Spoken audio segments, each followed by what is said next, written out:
What's going on, my friends? Just checking in. Here is a little update on this glorious idea of a tiny home. Boy, I tell you. Obstacles, man, I swear. There's always this force. Sometimes I call it a force of evil. But, you know, I get it. I understand that things have to be of code here, you know? And I spoke with the county because, like, before I get this thing, set it on my property, I need to know some things. Because there's a guy that wants to sell you this building. He'll tell you sometimes what you want to know to sell it to you. And I think it's kind of, the twist of events is kind of cool that, you know, as much as I will buy from that guy, the company that manufactures that shed, they're wonderful people from upstate here in South Carolina. And I just spoke to a lady from there this morning, which means, you know, I'm more likely going to buy directly from them, because if that guy goes, oh, they should sign off and no problem, we get it right on your property, strap it down, it's okay. But then when I started saying, hey man, is any way Legacy can send plans, we can do this, they're reverting me back, I've got to get an engineer. And he's like, well, I could try, I mean, I could do that. And blah, blah. He's just kind of, you know, he's kind of backpedaling in his mind going, man, how do I get this guy to buy one of these? We'll just settle the property. It's not our problem after it's said and done. You know, I'm kind of getting that feeling. He's a nice guy, a great guy, great reviews. But for what I'm intending to do it for, I have to go by the right channels. I have to do the right thing. Because one, if you don't get any sign off and permits on that thing, they're not going to give you power on that thing. And if you do put power on the property and you build it without say so, they're going to cut the power and they're going to fine you a lot of money and say you didn't get a permit for this. You could get in serious legal trouble. So it's happened. You know, I spoke to the guy that's doing my driveway and going to be doing the sewage to the street, and he's like, there's 2 blocks down the road in Harleyville. I put a septic tank in for the guy. He said he had the inside scoop, he could sign off, everything was good, and blah, blah. They wouldn't give him a permit, they wouldn't give him power. He said the thing's been sitting there for 2 years. He said he can't do anything with it. He's stuck with a shed and a septic tank on the lot he can't do anything with. So what it boils down to is that when I spoke to the county, they said you need to get some plans. You got to get with the engineer. He goes, listen, don't freak out on this, because there may be some few things about that you need to do, and if that company's going to build it, they'll do it. And just make sure that the engineer is comfortable with it being set down and strapped with 36-inch augers and mobile home strapping, or, excuse me, itchy nose, or it has to be on a concrete slab and concrete straps, you know, concrete, you know, anchors, which is common, either one or both with mobile homes, but they're also with homes with foundations. So you see a home on a brick foundation that's up that's not on a concrete slab, don't think that it's just sitting on those bricks and you've got hooks and screws, but you've got anchors tying that house down as well on that foundation. Don't think that there isn't, especially when you're in a wind zone like I am in the Charleston, South Carolina area. If you've watched the news enough lately, you know that we have hurricane threats, and technically we're still in hurricane season for another 4 days. I always say by the time we get to the 1st of November, we're safe, thank God. So we're pretty much out of hurricane season already. Thank goodness, because the temperature started getting a little cooler, and, you know, with the weather that's happening across the country, I think we're West Coast, you know, not so. They got that hurricane on the West Coast. It was a little heavy for Mexico, but moving forward off of hurricanes, you get the point.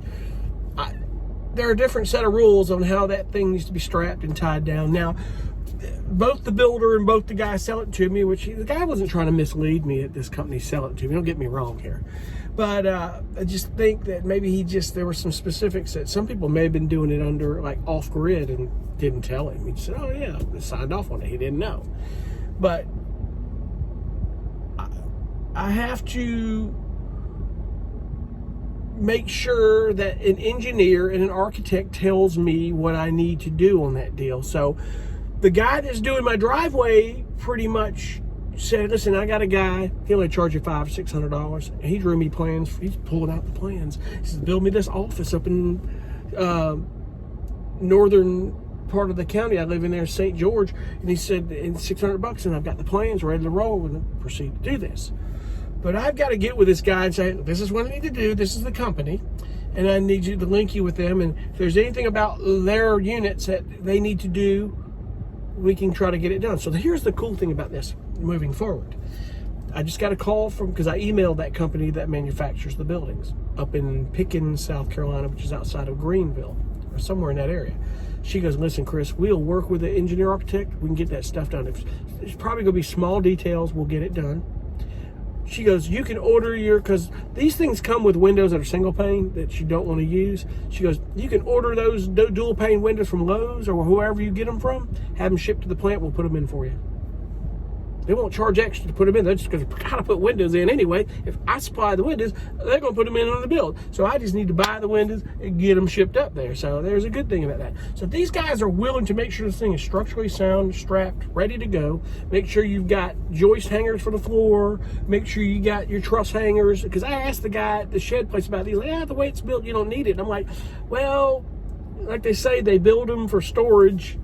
But if you're going to have one that you're going to be living in, a habitation, as they call it, a living space, there has to be some things, depending on where you're at, there are engineered right, as well as that will follow code. So basically, the guy at Dorchester County told me, he says, you can get that guy, get me plans. I'm going to sign off on what that engineer and architect says. I feel more comfortable about it because he knows the codes. He knows what needs to happen in this zone. Basically, how they tiered is wind zones. I think it's like wind zones A, B, C, and D, or 1, 2, 3, and 4, depending on for how insurance does the wind zones. Building code has to comply on that. That's all. Blah, blah, blah. You know, just strap the damn thing down. It's got to be the code and make sure everything is good. I just want to go make sure that both these two guys are in line for the guy to sign off and say, okay, let's file a permit package for your electrical, plumbing, and your finishing, and you're good to go, and make sure all is good. And then I've got the leeway for my buddy Clancy that helped me build my van. I think he said he wouldn't mind helping me do this, but it's going to take some time. I just want to do this over the course of time and make it as cost efficient, but yet done right. We can get this stuff insulated, sheetrocked, the flooring, the cabinets, everything I need, paint, trim, and get everything put in my fixtures and roll with it, because it's a tiny home. It's not going to be this 2,000 square foot home here, folks. It'll eventually, its purpose is to be a guest house eventually, because my lot is big enough, it's over a half an acre or more, that I've got enough room to, in front of it, you could build a 2-story, 3-story, hell, I don't even think they've got an ordinance on that. You can build, a house in front of it that you want, and have that as a guest home. It's a big lot, it really is. So that's where I stand with this, and I don't know where it's going to go.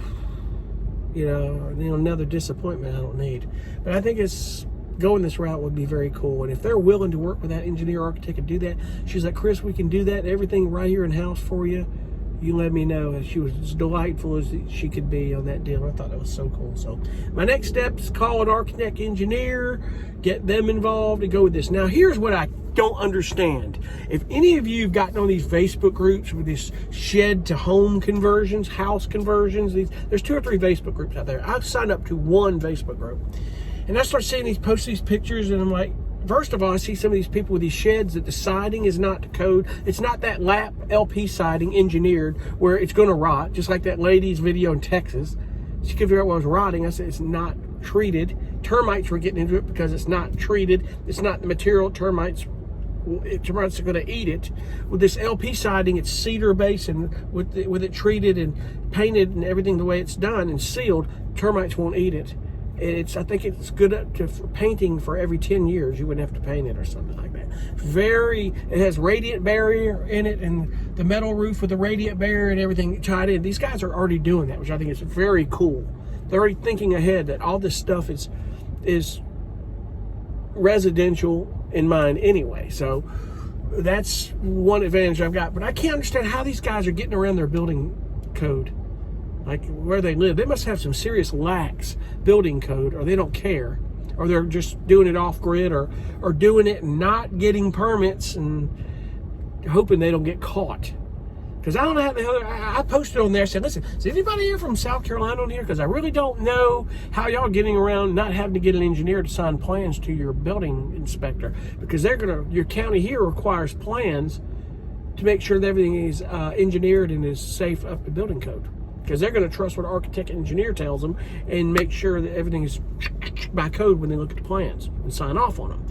So I don't know how these people are doing that. For the love of fried chicken in a flowered basket, I swear I do not know how they're doing it. So all I know is that I'm going through the right channels to do this if we can do this. God, hoping we can do it. So anyway, I'll keep you guys posted. I'm gonna jump off. I'm running a little long. That's where I stand with this, and we'll figure it out. That's what it's part of the adventure. Hopefully we can make it happen. So thank you for watching. I'll see you on the next one. Be cool. Bye.